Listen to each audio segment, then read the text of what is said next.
بسم اللہ الرحمن الرحیم۔ آج میرے ویلاگ کا موضوع ڈیموکریسی یعنی مغربی جمہوریت اور کیپٹلزم۔ کیپٹلزم یعنی سرمایہ دارانہ نظام۔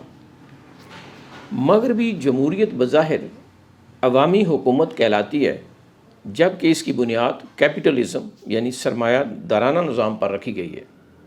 اس طرز حکومت میں پارٹی لیڈرشپ اور پارٹی کے کینڈیڈیٹس زیادہ تر سرمایہ دار ہوتے ہیں۔ پارٹی تنظیم اور الیکشن میں حصہ لینے کے لیے کثیر سرمایہ کی ضرورت ہوتی ہے، جو کہ عوام کی اکثریت کے پاس نہیں ہوتا۔ لہذا پارٹی قیادت اور نمائندگی سرمایہ داروں کے پاس ہی رہتی ہے۔ عوام کے پاس صرف ووٹ کی پرچی ہوتی ہے، جو سرمایہ داروں اور جاگیرداروں کے جھوٹے سلوگن یعنی نعروں میں آ کر ان کو دے دیتے ہیں۔ سید عظیم مغربی جمہوریت کو سرمایہ داروں اور ملٹی نیشنل کمپنیوں کی حکومت قرار دیتے ہیں۔ ان کی کتاب ہے، کوٹیشن میں ان کی کتاب سے لے رہا ہوں، ان کی کتاب کا نام ہے WTO اور گلوبلائزیشن۔ WTO اور globalisation, WTO world trade organisation اور گلوبلائزیشن یعنی یہ WTO یہ ورلڈ ٹریڈ آرگنائزیشن ہے، یہ گلوبلائزیشن اسی کی ہے کہ حکومت عالمی سطح پر اسی کی ہے۔ تو ان کی کتاب ہے، یہ 2006 میں لاہور میں شائع ہوئی ہے، اور صفحہ نمبر 457 سے اس کا میں ریفرنس دے رہا ہوں، کوٹیشن دے رہا ہوں۔ تو یہ لکھتے ہیں سید عظیم صاحب، کمپنیوں کی حکومت کمپنیوں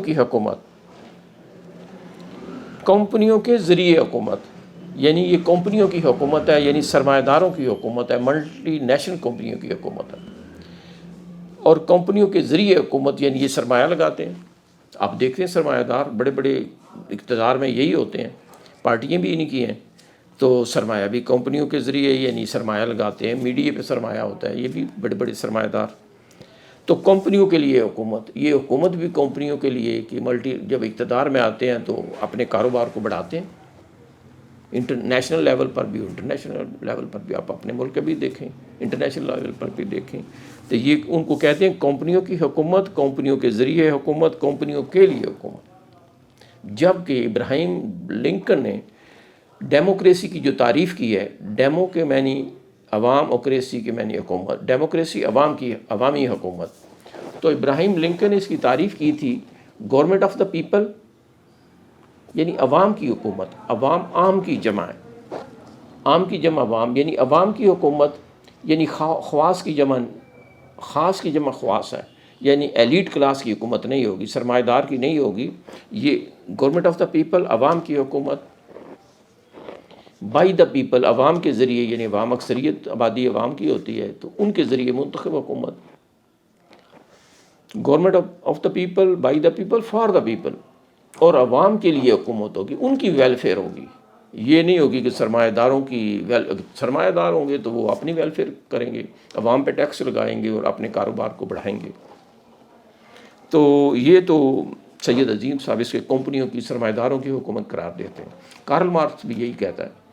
کارل مارکس یہ سوشلزم سسٹم جو آیا تھا رشیا میں 1917 میں، یہ انقلاب آیا تھا رشیا میں، کہ انہوں نے سرمایہ داروں کو، جو فیکٹری ورکر تھے، یونین جو تھی فیکٹری کی، تو ورکروں نے، انہوں نے سرمایہ داروں کو مار دیا تھا 1 صدی پہلے، اور جو کسان تھے انہوں نے جاگیرداروں کو مار دیا تھا۔ یہ سوشلسٹ یا کمیونسٹ جو سسٹم آیا تھا 1917 میں، یہ رشیا میں آیا تھا، پھر چائنا میں بھی آ گیا۔ تو یہ 2 ملک اتنے بڑے ہیں کہ تقریباً آدھی دنیا پر تو ان کا رقبہ ہے۔ تو یہ سوشلزم سسٹم اس بیس پہ آیا تھا۔ تو جب اسلام تو کسی کی، ایک انسان کی جان لینا ساری انسانیت کی جان لینے کے برابر قرار دیتا ہے۔ بہرحال اب دوسری، مولانا گوہر رحمان اپنی کتاب اسلامی سیاست میں مغربی جمہوریت کے بارے میں لکھتے ہیں کہ یہ سسٹم کیا ہے۔ ان کی جو کتاب ہے اسلامی سیاست ہے، اس کا صفحہ نمبر 90 ہے، یہ 2002 مردان سے شائع ہوئی ہے، اسلامی سیاست، مولانا گوہر رحمان۔ ذرا یہ کیا کہتے ہیں مغربی جمہوریت کے بارے میں۔ مغربی جمہوری نظام میں بغیر سود اور منافع کے کسی کو قرض تک نہیں دیا جاتا۔ دولت کمانے کے لیے عصمت فروشی تک کو جائز پیشہ سمجھا جاتا ہے۔ زیادہ سے زیادہ دولت جمع کرنا اور جائیدادیں بنانا اس نظام میں مقصد حیات ہوتا ہے۔ تو یہ ریفرنس تو میں ان کی کتاب سے دے رہا ہوں، مولانا گوئی رحمان کی کتاب سے۔ اچھا، تو آگے دیکھتے ہیں۔ مغربی جمہوریت کے نظریہ کے تحت سود کو کاروبار تصور کیا جاتا ہے، اور اس نظریہ کے تحت بین الاقوامی اقتصادی ادارے IMF اور ورلڈ بینک تشکیل دیے گئے ہیں۔ ان اداروں نے ترقی کے نام پر غریب ممالک کو بھاری قرضوں کے بوجھ تلے دبا لیا ہے، اور ان ممالک کے بجٹ کا زیادہ تر حصہ قرضوں کی واپسی کی صورت میں ان اداروں کو ادا کیا جاتا ہے۔ ان بین الاقوامی مالیاتی اداروں میں زیادہ تر حصے امریکہ اور مغربی ممالک ہیں، جس کے باعث ان ترقی یافتہ ممالک کے عوام کو زندگی کی تمام سہولیات اور آسائشیں میسر ہیں، جبکہ غریب مقروض ممالک کے عوام تعلیم، صحت اور دیگر بنیادی ضروریات زندگی سے محروم ہیں، جس کے باعث یہ غریب ممالک سیاسی، معاشی انتشار اور افراتفری کا شکار رہتے ہیں۔ ان سرمایہ داروں یعنی مالداروں کے بارے میں اللہ تعالیٰ کے چند ارشادات گرامی ہیں۔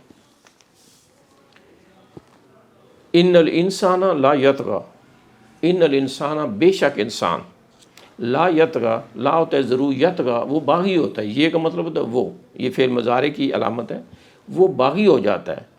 ان الانسان لا یطغی، بے شک انسان باغی ہو جاتا ہے، ارآہ استغنی، رآ جب وہ دیکھتا ہے، استغنا غنی دیکھتا ہے، ارآہ استغنی جب وہ اپنے آپ کو غنی دیکھتا ہے، مالدار دیکھتا ہے، تو انسان باغی ہو جاتا ہے۔ یہ اکثریت کا اصول ہوتا ہے کہ اکثریت لوگوں کے بارے میں اللہ تعالیٰ فرما رہے ہیں۔ تو یہ جو کریکٹر ہے، یہ ان کا ذکر ہو رہا ہے، یہ کریکٹر کیسا ہے یہ مالداروں کا۔ دوسرا، یہ سرمایہ کی وجہ سے یہ باغی ہو جاتے ہیں، بٹ نمرود، فرعون، یہ سارا اسی وجہ سے تھا۔ اب دوسری آیت میں یہ معیشت کے حوالے سے ان کا سسٹم کیا ہوتا ہے، کیپٹلزم، سرمایہ دارانہ نظام، سرمایہ کی بات ہو رہی ہے، تو سرمایہ کو استعمال کیسے کرتے ہیں۔ ایک تو باغی ہو جاتے ہیں، خدا کی نافرمانی پر ان کے اصول ہوتے ہیں، ان کی زندگی ہوتی ہے۔ دوسرا، یہ معیشت میں کیا کرتے ہیں، الذین یاکلون الربا، الذین جو لوگ یاکلون کھاتے ہیں، ربا سود، اور یہ سود کو پروموٹ کرتے ہیں، سود کھاتے ہیں۔ ان کی لا یقومون، وہ یہ نہیں کھڑے ہوں گے قیامت کے دن، جب قبروں سے اٹھیں گے تو اللہ تعالیٰ ان کی آگے مثال بیان کرنے لگے ہیں کہ قیامت کے دن یہ نہیں اٹھیں گے، اور کس طرح اٹھیں گے، یہ ریفرنس اللہ دے رہے ہیں۔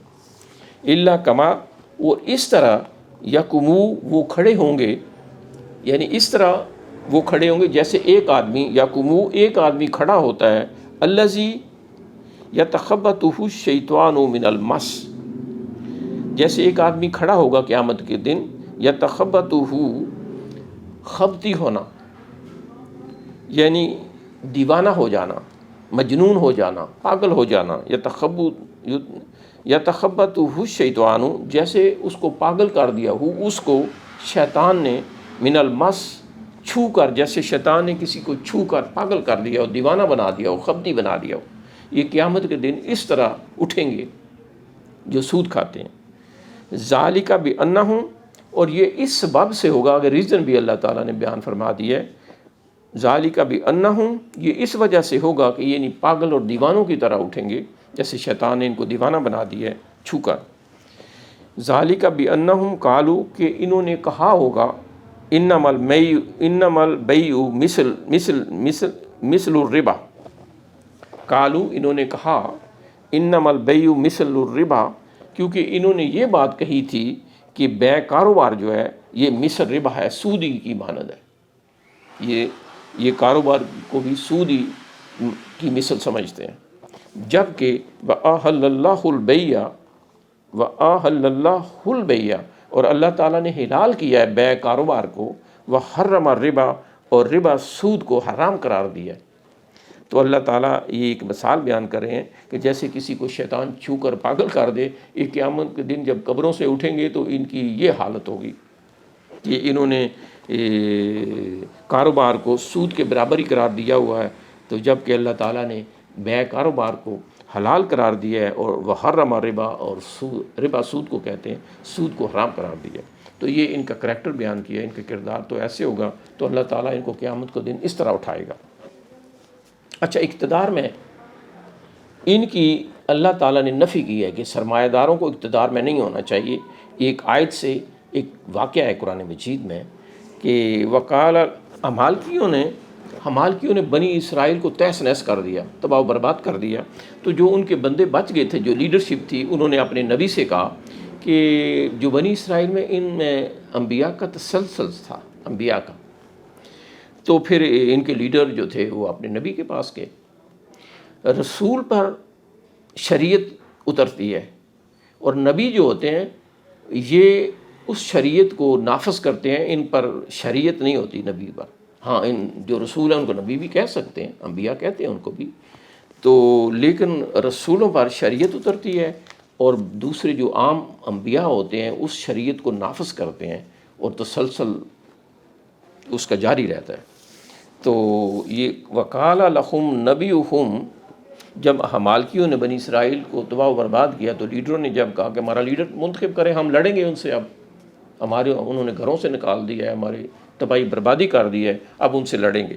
وقال لہم نبیہم، اور کہا لہم ان سے، نبیہم ان کے نبی نے، ان اللہ بے شک اللہ تعالیٰ نے، قد بعث چن لی ہے، لکم تمہارے لیے، طالوت مالکا، لاکم تمہارے لیے، طالوت مالکا، طالوت کو تمہارے لیے حکمران، لیڈر، بادشاہ چن لیا ہے۔